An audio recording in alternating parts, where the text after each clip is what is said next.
नमस्कार, खबर उत्तराखंड में आप सभी का स्वागत है। मैं हूं आपके साथ गरिमा बाजपेयी। खबरों में आगे बढ़ेंगे उससे पहले एक नजर आज की हेडलाइंस पर डालते हैं।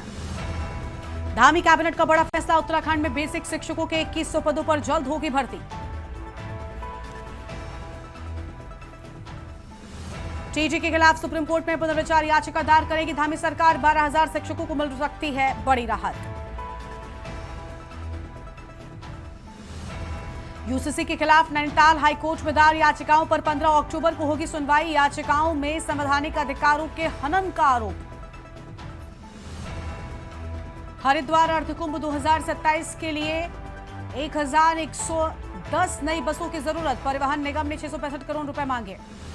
उत्तराखंड में अब फ्लाइंग सर्वे के बाद भू सत्यापन की तैयारी। 4 निकायों में डिजिटल रिकॉर्ड का चल रहा काम।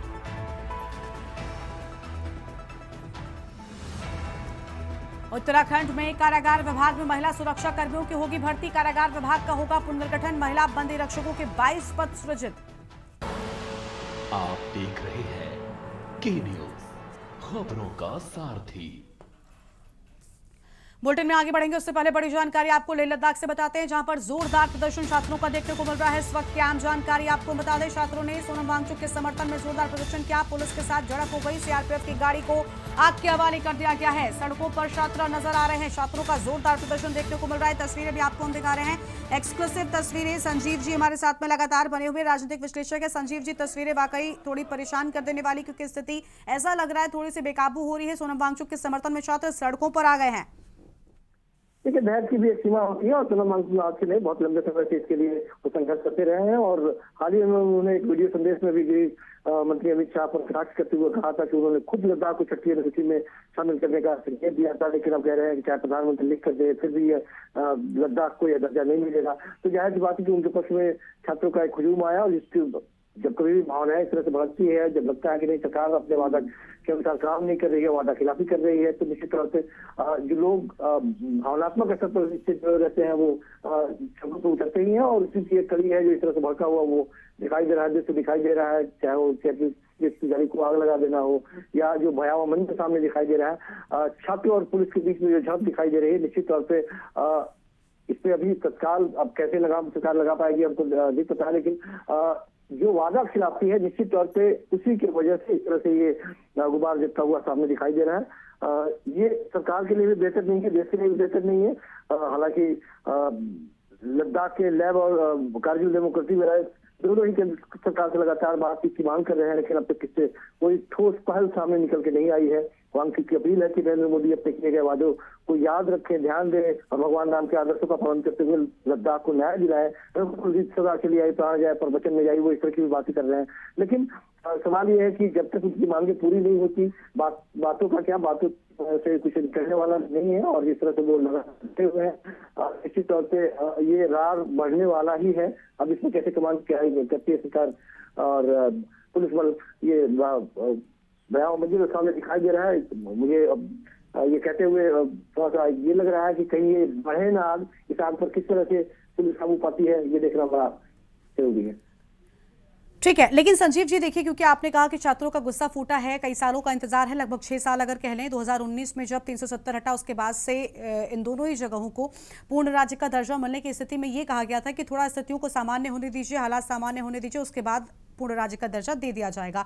क्या ये इंतजार काफी लंबा हो गया? यही वजह है कि आज जो छात्र हैं वो सड़कों पर उतर आए? मैंने कहा कि राज्य की भी एक सीमा रेखा होती है। सरकार यदि कोई वादा कर रही है, जैसे प्रधानमंत्री कोई वादा कर रहे हैं, गृह मंत्री कोई वादा कर रहे हैं और उसके बाद में वादा खिलाफी कर रहे हैं, तो निश्चित तौर पे एक वक्त होने के बाद में ये गुस्सा स्वाभाविक है। ये गुस्सा स्वाभाविक है। आप अपनी बातचीत कम से कम बैठते बातचीत करते कोई एक रास्ता निकलता है, लेकिन बिल्कुल इग्नोर करना, आप छोड़ देना उसको, हमने जो कहा उसको कोई फर्क नहीं पड़ने वाला है।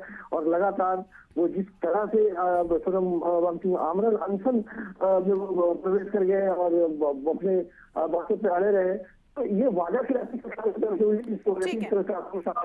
ठीक है संजीव जी, बहुत शुक्रिया आपका हमारे साथ जुड़ने के लिए और अहम जानकारी के लिए। तो पुलिस के साथ झड़प हो गई छात्रों की, सीआरपीएफ की गाड़ी को भी आग के हवाले कर दिया गया है। लेह लद्दाख में जोरदार विरोध प्रदर्शन, छात्रों की ओर से पूर्ण राज्य का दर्जा लेह लद्दाख को दिलाए जाने को लेकर लगातार छात्रों का गुस्सा अब सड़कों पर देखने को मिलने लगा है। सोनम वांगचुक जो कि लगातार प्रदर्शन कर रहे थे, लेकिन इसके बाद 15 दिनों से पिछले वो अनशन पर बैठे हुए थे और आखिरकार उनके समर्थन में छात्र भी सड़कों पर उतर आए हैं और केंद्र सरकार के खिलाफ गुस्सा देखने को मिल रहा है।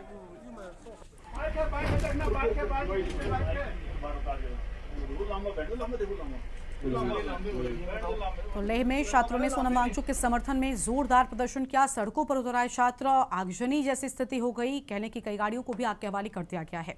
आगे बढ़ेंगे खबरों की ओर। सीधे आपको देहरादून लेकर चलते हैं, जहां पर उत्तराखंड CSR डायलॉग कार्यक्रम में मुख्यमंत्री पुष्कर सिंह धामी पहुंचे हुए हैं। तस्वीरें कार्यक्रम से। समाज और शिक्षा में वास्तविक परिवर्तन ला रही है।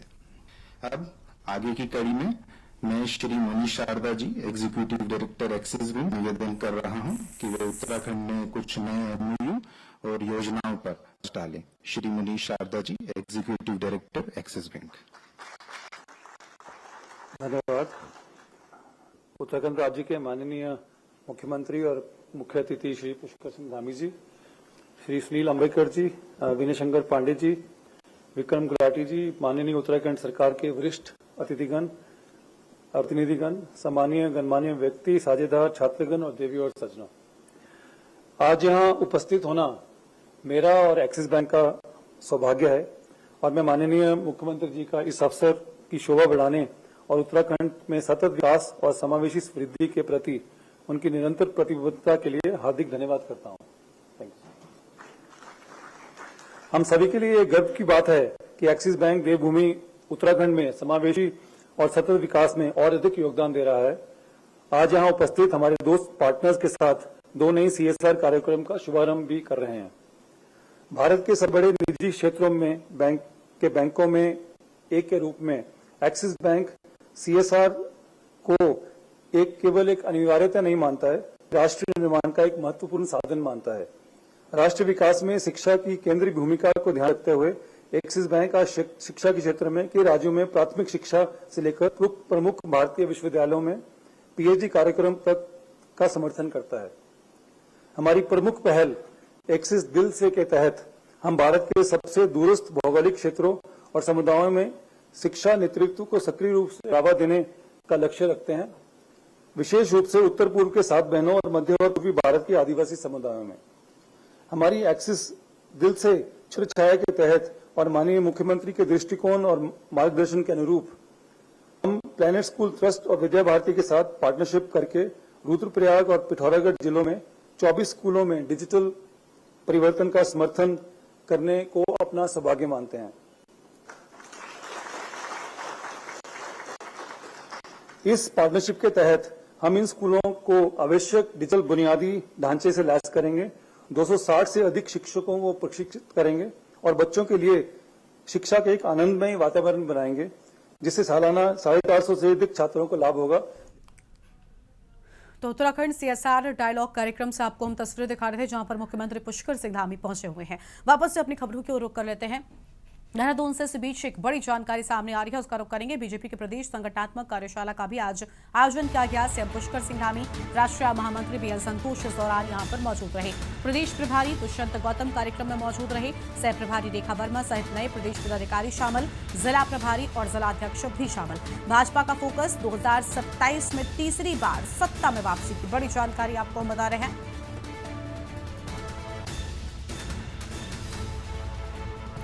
प्रदेश प्रभारी दुष्यंत गौतम कार्यक्रम में मौजूद। प्रदेश संगठनात्मक कार्यशाला का आयोजन किया गया था। मुख्यमंत्री पुष्कर सिंह धामी इस कार्यक्रम में पहुंचे थे।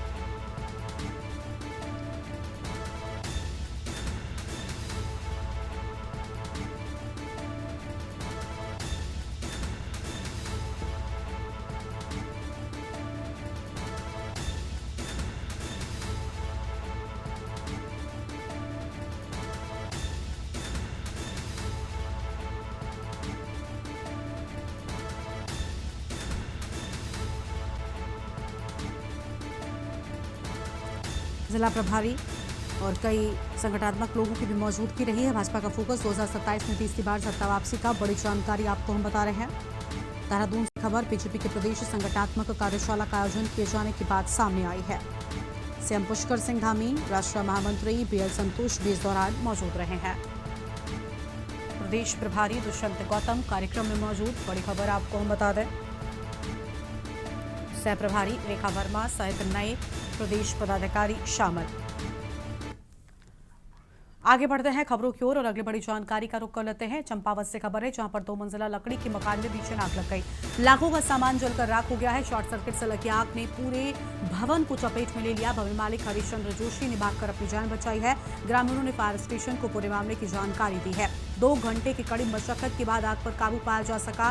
लोहाघाट में गंगनौला ग्राम सभा के चनोरा तोप का पूरा मामला। 2 मंजिला लकड़ी के मकान में भीषण आग लगने की बात सामने आई है। ग्रामीणों ने स्टेशन को पूरे मामले में सूचना दी है। अहम खबर आपको हम बता दें, 2 घंटे के बाद आग पर काबू पाया जा सका है। लाखों का सामान जलकर राख हो गया। हाँ, 2-3 हानि कोई नहीं हुई है और सब लोग बाहर हैं और आग में पूरा मतलब अच्छे से लपेटे में रहेगा। लकड़ी का मकान है ना।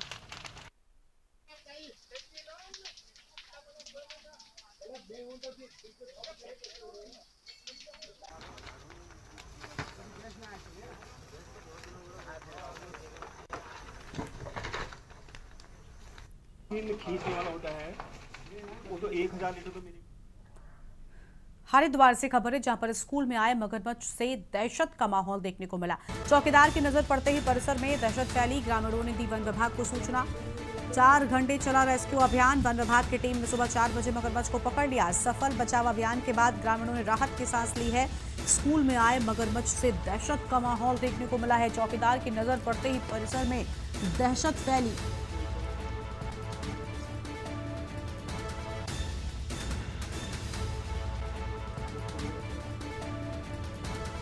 बड़ी जानकारी आपको हम बता रहे हैं। सफल बचाव अभियान के बाद ग्रामीणों ने राहत की सांस ली है।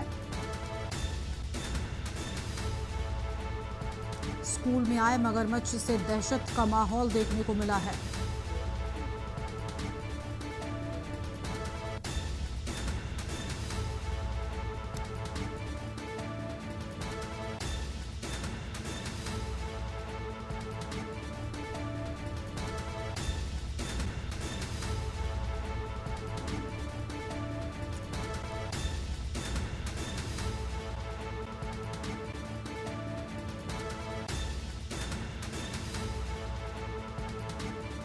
घंटे तक चला रेस्क्यू अभियान। वन विभाग की टीम ने सुबह 4 बजे मगरमच्छ को पकड़ लिया। सफल बचाव अभियान के बाद ग्रामीणों ने राहत की सांस ली।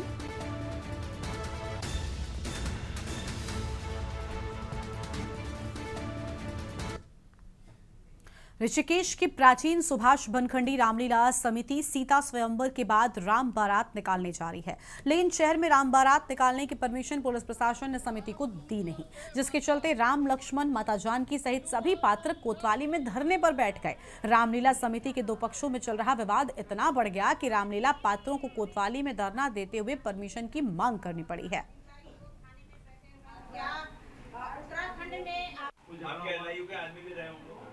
किसी बच्चे को आपने शादी में किसी को बुलाया कि तूने बैंड बजाना है, तूने ऑर्केस्ट्रा बजाना है, उतना जहर उगलती है।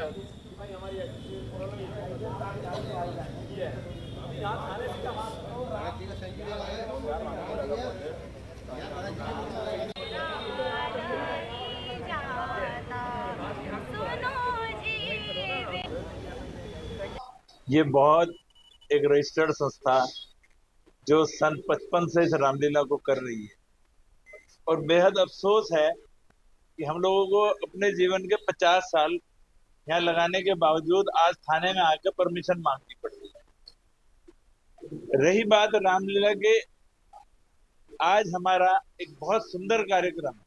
जब स्वयंवर के बाद राम बारात निकलती है तो वो जो निकलनी चाहिए थी, प्रशासन पे पता नहीं कौन सा दबाव ऐसा है कि जिसके कारण वो इन 29 बच्चे जो रामलीला में कोई बंदर बन रहा है, कोई भालू बन रहा है, कोई राम बन रहे, कोई लक्ष्मण है, 29 लोगों में मुकदमे कर दिए। अभी हमारी आपसे प्रार्थना है, पत्रकार बंधु हमारी आवाज बन के आए कि हम रामलीला कर रहे हैं, इतने तनाव के बावजूद जो हमारी रामलीला हो रही है और इतने शांतिपूर्ण तरीके से हो रही, और लोग घरों में बैठकर यूट्यूब में भी डायरेक्ट इसको हमारा लाइव टेलीकास्ट देख रहे हैं। जब रामलीला हम कर रहे हैं तो रावण की हमें परमिशन मिलनी चाहिए। हम त्रिवेणी घाट में जाके रामलीला जो रावण दाह संस्कार करेंगे और उसके बाद जो हमारा विजय जुलूस निकलना चाहिए उसके हमें आगे परमिशन नहीं दी गई है प्रशासन द्वारा, जिसकी वजह से ये राम बारात आज रुक गई है और सभी पात्र आज यहाँ पे तैयार होकर बैठे हुए हैं। ये सब राम बारात के लिए तैयार हुए थे, लेकिन प्रशासन की परमिशन की ना मिलने की वजह से हम सब यहीं पे हैं। यहाँ पर रुकते हैं एक छोटे से ब्रेक के लिए, चल लौटेंगे। आप देख रहे हैं के न्यूज, खबरों का सारथी। केसरिया से मन जोगी हुआ रे, दिल झूमे देखो मतवारा हुआ रे। केसरिया से मन जोगी हुआ। हर पल मनाओ केसरी त्योहार। विमल, बोलो जुबान केसरी। आप देख रहे हैं के न्यूज, खबरों का सारथी। ब्रेक के बाद आप सभी का स्वागत है। देहरादून में आज भारतीय जनता पार्टी की प्रांतीय परिषद की बैठक हो रही है, जिसमें जिला अध्यक्ष, जिला महामंत्री और नियुक्त प्रदेश पदाधिकारी शामिल होंगे।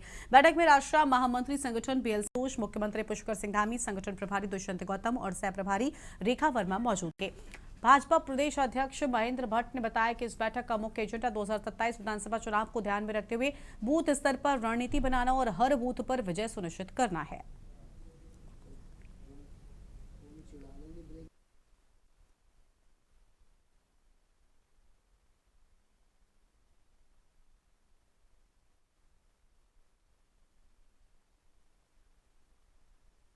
हमारी प्रांतीय परिषद की बैठक है, उसमें हमारे जिला अध्यक्ष, जिला महामंत्री और हमारे प्रदेश की जो अभी नई नियुक्त बनी है हम लोग बैठने वाले हैं।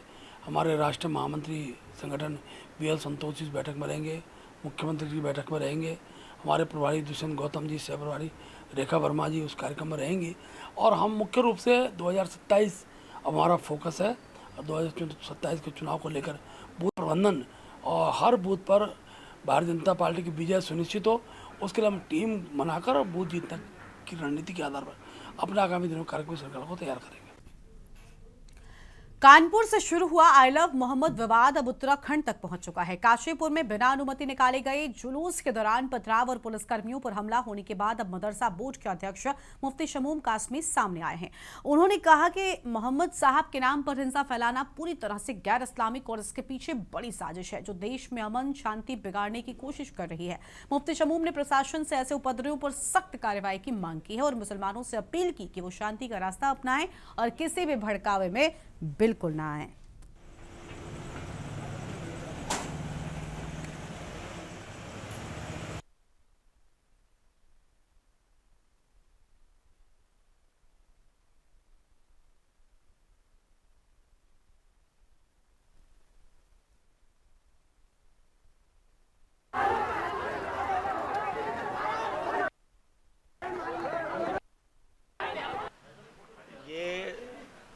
उस पैगंबर के नाम पे जो अमन और शांति और बराबरी और शोषण से के ख़िलाफ़ जिन्होंने काम किया हो, भाईचारे का काम किया हो, इंसानों में मोहब्बत पैदा की हो, उनके नाम पर, उस अवतार के पैगंबर के नाम पर आई लव मोहम्मद का नाम लेकर के इस तरह का ये कृत्य मैं समझता हूँ ये गैर इस्लामिक है, गैर इंसानी है और ये इसके पीछे कोई ऐसा षड्यंत्र छुपा हुआ है जो शांति को भंग करना चाहते हैं।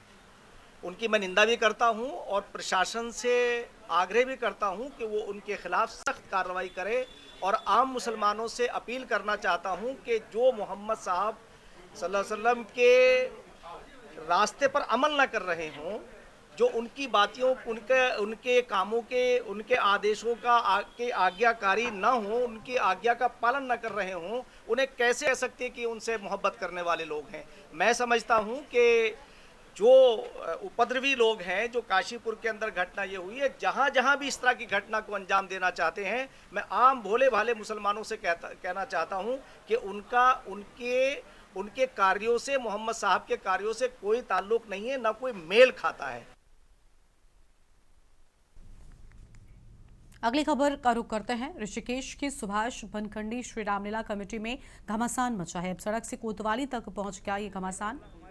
राम लक्ष्मण भरत शत्रुघ्न सीता और हनुमान की वेशभूषा में कलाकार जब कोतवाली पहुंचे तो पूरा माहौल रामलीला के मंच जैसा लगने लगा, क्योंकि खुद राम यहां पर रावण के साथ कोतवाली पहुंच गए थे। कलाकारों ने पुलिस प्रशासन के खिलाफ नारे लगाए और अपनी गिरफ्तारी देने की पेशकश कर दी। आरोप है कि कुछ राजनीतिक दबाव में राम बारात और रावण दहन की परमिशन नहीं दी जा रही। बार बार झूठे मुकदमे दर्ज किए जा रहे हैं। समिति के पदाधिकारियों का कहना है कि 70 साल पुरानी परंपरा को रोकने की कोशिश किसी भी कीमत पर बर्दाश्त नहीं की जाएगी। भाई रामला हमारी लाइफ पे हमारी चल रही है, क्या कर वो डाल देंगे।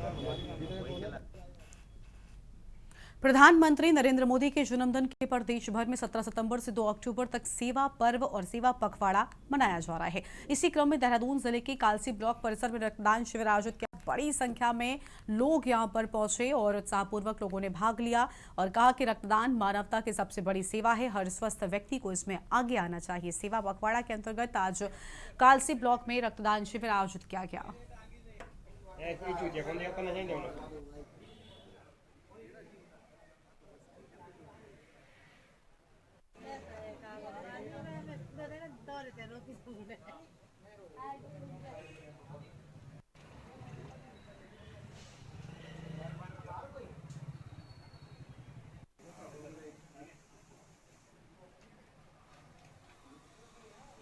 भाई भाई देख आगे देख आगे दे ए चूचे कौन दिया नहीं देना।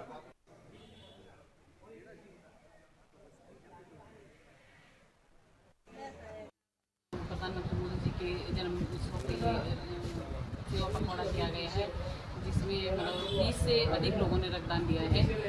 मतलब किसी को भी एंड टाइम पे की जरूरत पड़े तो इसलिए ये रखे गए हैं कि जो 17 सितंबर से 2 अक्टूबर तक माननीय प्रधानमंत्री मोदी जी के जन्म उत्सव के अवसर पर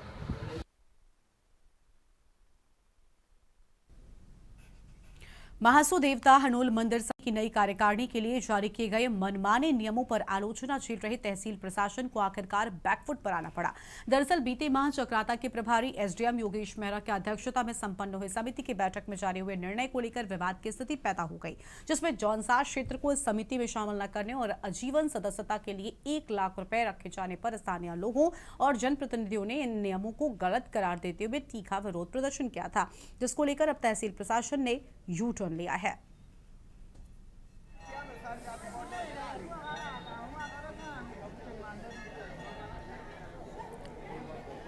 को जो है 4 सितंबर को बैठक हुई थी। उस समय मैं जो है कुछ घरेलू कार्य की वजह से मैं छुट्टी पर था और जो मेरे यहाँ पर चार्ज मेरे हुए उनके द्वारा बैठक हुई और उसमें मंदिर समिति द्वारा कुछ प्रस्ताव पारित किए गए, जो कि जो है यहाँ के जो उस मंदिर के प्रति श्रद्धालु लोग हैं, जो यहाँ के स्थानीय निवासी हैं, उनको थोड़ा आपत्ति है। तो उसमें हम लोगों ने ये कहा है कि हम एक नई फिर से बैठक करके और समिति की पूरी बैठक बुलाएंगे और जो यहाँ के श्रद्धालु हैं, जो आमजन हैं, जो लोग हैं यहाँ के, उनके भावनाओं के अनुरूप जो है परंपरागत जो पहले भी निर्णय लिए गए हैं वो उनके हित में थे, तो उन्हीं निर्णयों को हम जारी रखेंगे। आपने हनोल को लेकर माननीय एसडीएम साहब से जो आपने पूछा, इसमें उन्होंने बहुत ही अच्छा सुझाव दिया, बहुत अच्छी जानकारी दी कि भाई इसमें हम तुरंत एक बरसात के बाद एक बैठक करेंगे। इसमें हम समिति में जौनसार बावर के लोगों को सबको साथ लेके चलेंगे, ऐसा उन्होंने आश्वासन दिया। बहुत अच्छा है, बहुत अच्छा लगा कि जौनसार बावर को जोड़ने के लिए उन्होंने जो बात कही कि एकता बनी रही और बहुत जल्द बरसात के बाद वो कह रहे थे कि मैं एक बैठक करूंगा समिति की और उसमें जौनसार बावर की जो। इस बुलेटिन में इतना ही। तमाम बड़ी खबरों के लिए आप देखते रहिए के न्यूज़ इंडिया। नमस्कार। आप देख रहे हैं के न्यूज़, खबरों का